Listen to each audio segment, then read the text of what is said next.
पुणे जिले में 4 लोकसभा निर्वाचन क्षेत्र है। पुणे, बारामती, शिरूर और मावल। शिरूर जो निर्वाचन क्षेत्र है उसकी एक अलग पहचान है, अलग महत्व है।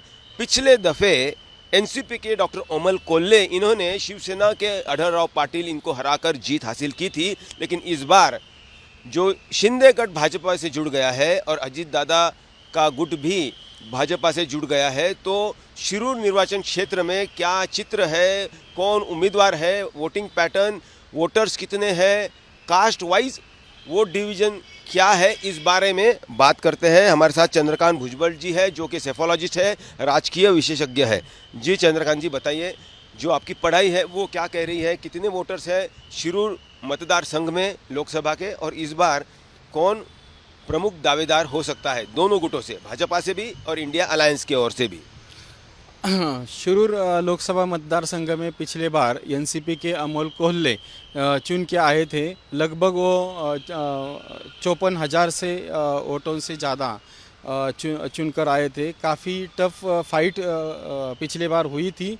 शिवाजीराव आढळराव शिवसेना के कैंडिडेट थे।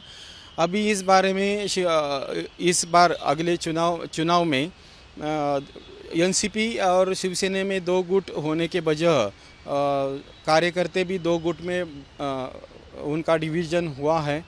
तो शिरूर लोकसभा मतदार संघ में जो छः चुनाव क्षेत्र आते हैं विधानसभा के, तो उसमें 5 विधानसभा मतदार संघ में एनसीपी के एमएलए हैं।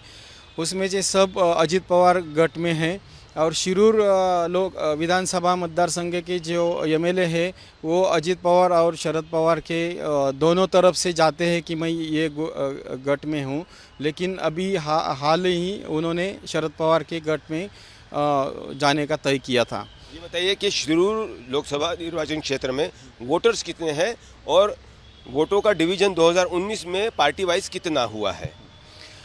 शिरूर लोकसभा मतदार संघ में 21,73,484 एकूण वोटर्स थे, और अभी उसमें 50,000 वोटर की बढ़ोतरी हुई है। लगभग अभी 22 लाख वोटर की संख्या है। अभी आने वाले चुनाव में 22 लाख वोटर्स वोटिंग कर सकते हैं। 2019 में कौन से पक्ष को कितने वोट्स मिले हैं? एनसीपी के डॉक्टर अमोल कोल्हे की जीत हुई थी, उन्हें कितने वोट्स मिले थे? एनसीपी का वोटिंग परसेंटेज कितना था, वोट शेयर कितना था? पिछले बार देखा तो डॉक्टर अमोल कोल्हे एनसीपी के कैंडिडेट थे, उनको 6,35,830, और शिवसेना के शिवाजीराव आढळराव ये उम्मीदवार को 5,77,347 वोट मिले थे। का फासला कितना था? जीत का फासला 58,483 वोटिंग का फासला था। और वोटिंग का देखो 2014 की तुलना में ज़्यादा वोटों से शिवाजीराव आढळराव चुन के आए थे, और 2019 में काफ़ी उनके वोटिंग में घट हो गई। तो एनसीपी के अमोल कोल्हे ये अभिनेता क्षेत्र से और नए पहले ही कैंडिडेट थे, और एनसीपी का काफ़ी ये मतदार संघ में प्रभाव रहा है, इसलिए वो चुन के ज़्यादा वोटों से आया। कितने निर्वाचन क्षेत्र है विधानसभा के शिरूर लोकसभा में, और कौन से विधानसभा क्षेत्र में एनसीपी ने बढ़त हासिल की थी, और कौन से विधानसभा में शिवसेना जो थी, यानी तब तो इंडिपेंडेंट थे, उन्हें कितने वोट्स मिले थे जो कि भाजपा के साथ थी?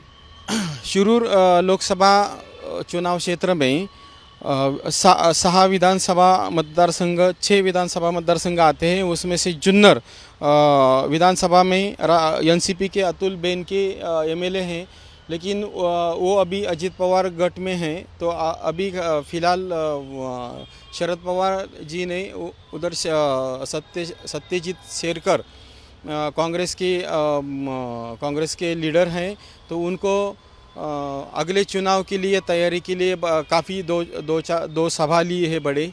और अन्य चुनाव क्षेत्र में देखें तो आंबेगांव विधानसभा मतदार संघ में दिलीप वळसे पाटील जो अभी मंत्री हैं, और खेड आळंदी विधानसभा मतदारसंघ में दिलीप मोहिते एनसीपी के हैं, वो अजित पवार गट में हैं।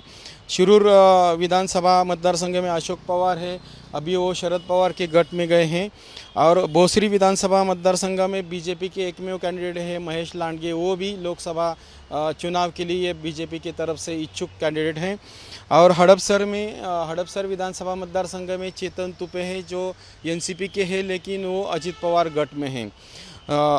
एनसीपी के विभाजन के बाद इस चुनाव शिरूर लोकसभा मतदारसंघ से शिरूर विधानसभा और एक ही चुनाव क्षेत्र है जो शरद पवार के गट में वो एमएलए गए हैं। लेकिन देखा जाए तो अजित पवार के राष्ट्रवादी का प्रभाव ज़्यादा है। वो पुणे डिस्ट्रिक्ट का ग्रामीण रूरल का एरिया है, उसमें एनसीपी का प्रभाव ज़्यादा है।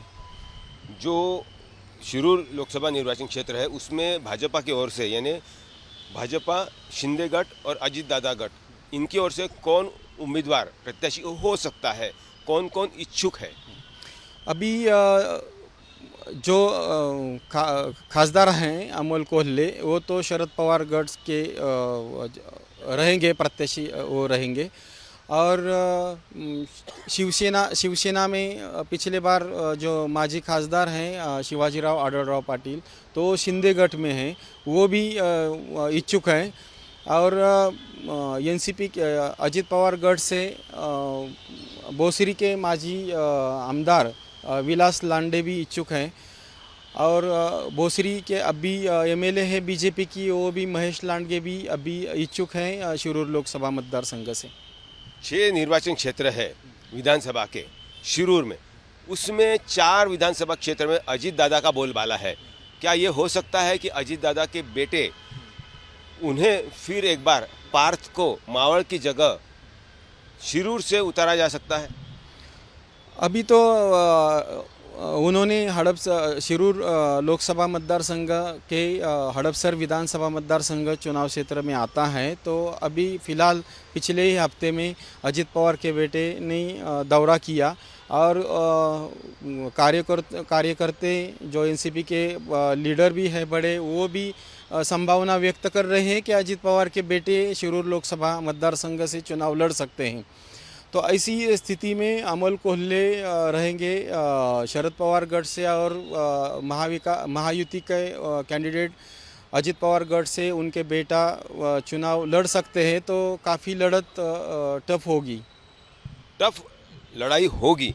लेकिन जो वक्ता है डॉक्टर अमोल कोल्हे, जो उनका बोलबाला है, जिस प्रकार से इतिहास और बाकी के बात चीज़ों पर विषयों पर वो बहुत ज़्यादा उनका प्रभुत्व है, और वहीं हमने पार्थ पवार को अगर देखा तो क्या वो उतना भाषा से बात कर सकते हैं, या अजित दादा का जो बोलबाला है, उनका जो पूरा नेटवर्क है, भाजपा का जो नेटवर्क है, और साथ ही साथ अगर अढळराव पाटिल मान गए और उन्होंने जिद नहीं रखी, तो क्या ये सारे जो फैक्टर्स है वो पार्थ पवार की ओर से उन्हें एडवांटेज मिल सकता है? पार्थ पवार को एडवांटेज मिल सकता है। और आपने बात कही जो डॉक्टर अमोल कोल्हे के व्यक्तिमत्व और पार्थ पवार के वो भाषा या उनका अनुभव, तो अनुभव से पार्थ पवार कम है, काफ़ी उनको मेहनत करनी पड़ेगी। लेकिन जो बैकग्राउंड है चुनाव क्षेत्र में विधानसभा के जो कार्यकर्ते हैं एनसीपी के अजित पवार गढ़ के, तो प्रभावी हैं जो शरद पवार गढ़ से ज़्यादा।